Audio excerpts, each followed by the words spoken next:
Okay, on the last video that we made, I actually promised that I'm gonna make part 2 of it, and I'm here with the part 2, right?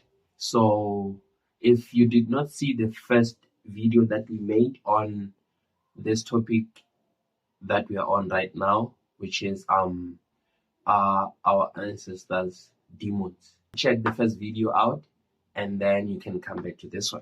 And while you are at it, make sure that you subscribe, like, comment, and most importantly, please share.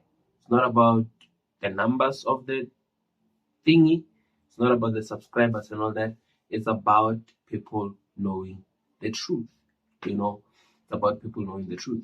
So this is part 2, and yeah, if you are here for the second time or for this second episode, welcome back. Yeah, if it's your first time, make sure that you subscribe, and yeah, let's get on with it. The level of your mercy is amazing, unending. Since I met you, Lord, all your loss I'm amending. Following your steps and your way, I'm defending. So the main question here was that, are ancestors demons? The only way to answer that question is to go down the rabbit hole and check the nature of these things that people call ancestors. So the first thing we have to look at is who actually promotes them, who gives them powers to oversee your life, who gives them powers over you. That is the first thing we have to ask ourselves. Because now, when me, as your uncle, I die poor right now, right? If me, as your uncle, I die poor right now, who gives me the power to now open your doors? Because I died poor, I could not open your doors while I was alive. So if I couldn't do that while I was alive, how can I do that while I'm dead? So who is responsible for giving me powers over your life? Another thing we notice is that there is a personality change in these spirits, right? Now, another thing you get to realize is that me, I'm your uncle. While I was alive, I was such a kind human being. I was always happy. And then I died. Now I come to your dreams, I'm always mean. My demeanor tells you that I'm this one angry being. So what is it that angers me? Because if I was to ask you right now that give me 10 people who told you that they saw their ancestors excited. I've never had one. They are always angry. They are always unhappy. They are always upset with you. Ask yourself why.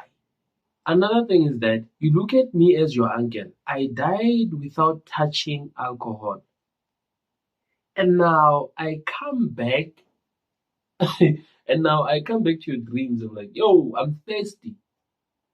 And now you gotta organize some African beer and pour it on my grave.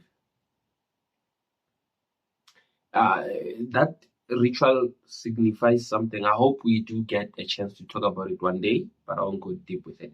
However, you now stand up and pour beer on my grave or whatever altar that you've done in the yard, saying that I want beer because I'm thirsty. Dude, I never even touched alcohol in my life. All of a sudden, now I have to consume alcohol. We have a problem. On one of our first episodes that we've made like a very long time ago, I think it was last year, when I started taking this channel seriously. There's this video that I made, and it like a lot of people came across it. I think it had something like 5,000 views or something like that.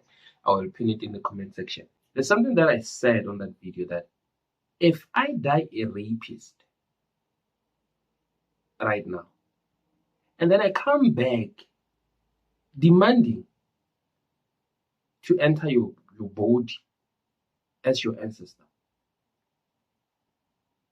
What does that say to you? I kill people right now, and then I die, and I come back to you as an ancestor. Do you have to honor me? I died a rapist. I died a criminal, and all of a sudden I come back as an ancestor. Are you also gonna buy goats for me? I died an absent father.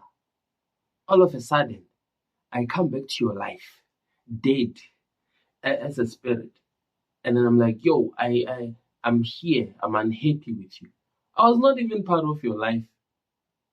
But now I'm an ancestor and I'm unhappy with you. Do I even have the right to be unhappy with you because I was never even part of your life to begin with? And then the third one, this is the devil's ultimate weapon. The third one is fear. Why do they always use fear? One thing you'll realize is that initially, before you accept an ancestral calling, the first thing you go through, you're gonna get sick. Random headaches, back pains, your feet will hurt a lot. You'll get sick. Your family members will start dying. I saw this other lady sharing this one interesting story this other day, and it actually caught my attention. Now I want you to watch this. Can you imagine being a Christian and partaking in a traditional ritual? Bradley was an African American born and raised in the States and greatly successful. He had businesses and companies named after him, and he was doing very well for himself. One day, as a young boy in his childhood, on his grandmother's dying bed, she shared with him that their family was originally from Cotonou, Benin, and that before he passes away, he should find time to meet the people, get to know the country, and connect with his roots, and connect with his roots, and connect with his roots. He quickly started making plans and headed to Cotonou, Benin. On the eve of his coronation, Bradley was ushered into an altar room. There he was requested to strip, and two men clad in red from head to toe started praying and singing incantations around him. They then took a bucket of red liquid and started to smear it all over him. In his confusion, Bradley asked, "What's happening? What is this?" They informed him that this was part of the ritual ahead of the coronation day and that this was the of 3 cow heads. A little hesitant, Bradley said, "Okay, sure." Again, the men continued to pray and chant until a third man entered the room, this time with a live chicken. With his bare teeth, he tore off the head. In that moment, Bradley said, "Oh, hell no." He ran for his life faster than he'd ever ran before. This was not something he had agreed to. He would not put his faith on the line for a chieftaincy. Brick, Bradley, and his new wife got into a terrible accident. Bradley and his wife survived, but unfortunately, Brick was gone. Exactly 1 year later, Bradley received a call informing him that his half-brother Simon had passed away in a mysterious car accident. This news came as a shock to the whole family. But that was not the end. A year after that, his other cousin Gilbert also passed away in a car accident. Upon arrival at the funeral, Bradley's uncle, Uncle Clement, spoke to him and said, "All these mysterious passing away of our family members is not coincidental. It is definitely spiritual. Something or someone is getting rid of our family members." He started asking Bradley a few questions, like had he heard anything? Did he know anything? Was anything strange happening to him? And in that moment, Bradley decided to confess. He shared that, yes, 3 years ago, he had gone to visit their family in Cotonou, Benin. He was scheduled to be a chief, but he didn't like some of the traditions and rituals involved and he had ran away. In fear, Uncle Clement looked to him and said, "Bradley, did they do anything using Bradley said yes. During an initiation process, they poured on me. I needed to leave. I ran away. I did not partake in it. I did not finish the ritual. Uncle Clément put his hands upon his head and said, "Oh, nous sommes finis. On va mourir. Toute la famille, on est mort." He told Bradley that if he had left before the initiation, before the sacrifice, before all the gore, the situation would not be this bad. Unfortunately, the initiation rituals are based off traditions and gods. That when the was smeared upon Bradley, the gods were excited, and the moment he ran away, they were angered and sought revenge. He had doomed their whole family, all the men, to mysterious deaths. I want you to notice the element of fear there. Now, for this guy to accept whatever calling that he had in Benin, this spirit had to kill his relatives. His cousins had to die. Just for him to say, yo, okay, I'll take your calling. I'll be a chief or a king or whatever. Why? Because he's afraid that more family members will die. What they do is impose fear for you to accept them, for you to accept these spirits. And now, I do not believe that my ancestors, my true ancestors, would kill my family members just because of they want to live through my body.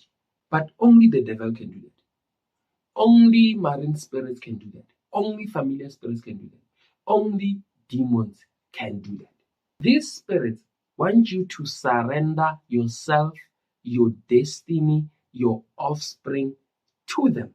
So they will do anything for you to serve them. Another question we have to ask ourselves is that since these spirits are not the spirits of our ancestors, and these spirits have nothing to do with us, then a question we have to ask ourselves is, where do they actually come from? And what do they want with us? Now, to answer that question, I think we're going to have to go to Isaiah 27, verse 1. But before we read that verse, I want to remind you something. One thing about these traditional practices, there's a point where we know that a person can be taken by a snake, and that person will be initiated where? In the sea, right? Don't forget that part. They are initiated where? In the sea. Number two, when these people dream about their ancestors, most of the time their ancestors are in the sea. Their ancestors are associated with serpents and the water, the sea. Now, let's read this verse in the book of Isaiah 27, verse 1. It says that the Lord will punish with his sword, his fierce, great, and powerful sword, Leviathan, the gliding serpent.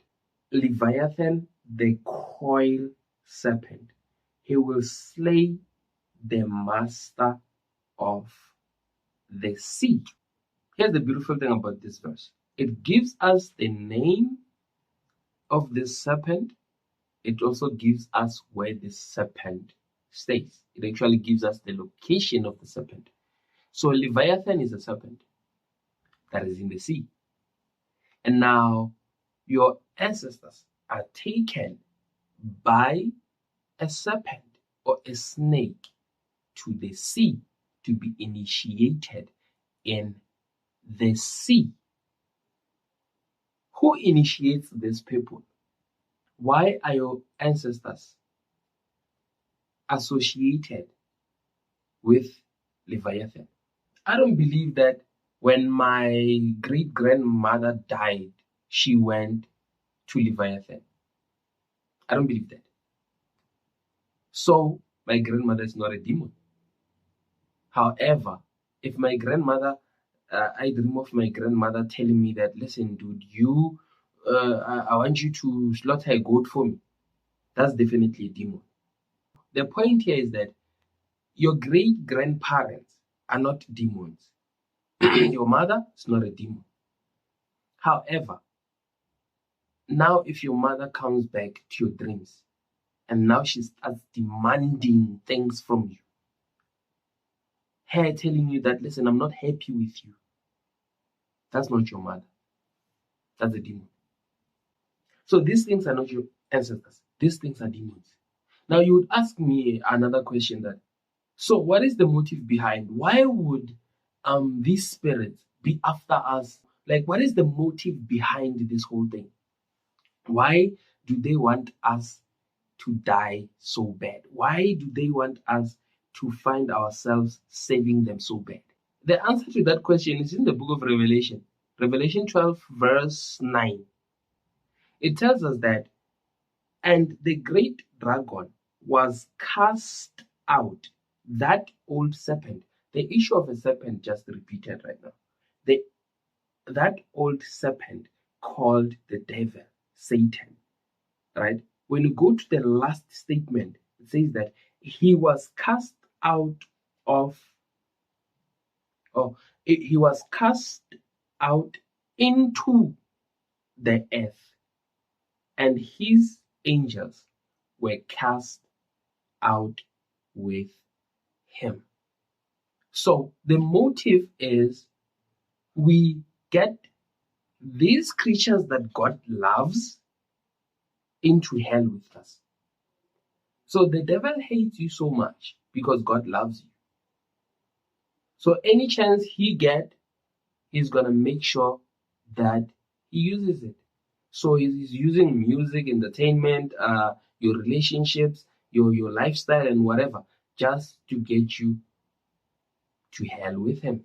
I hope I get a chance to make part 3 of this, but this is where I'm gonna end today. Till the next one, God bless.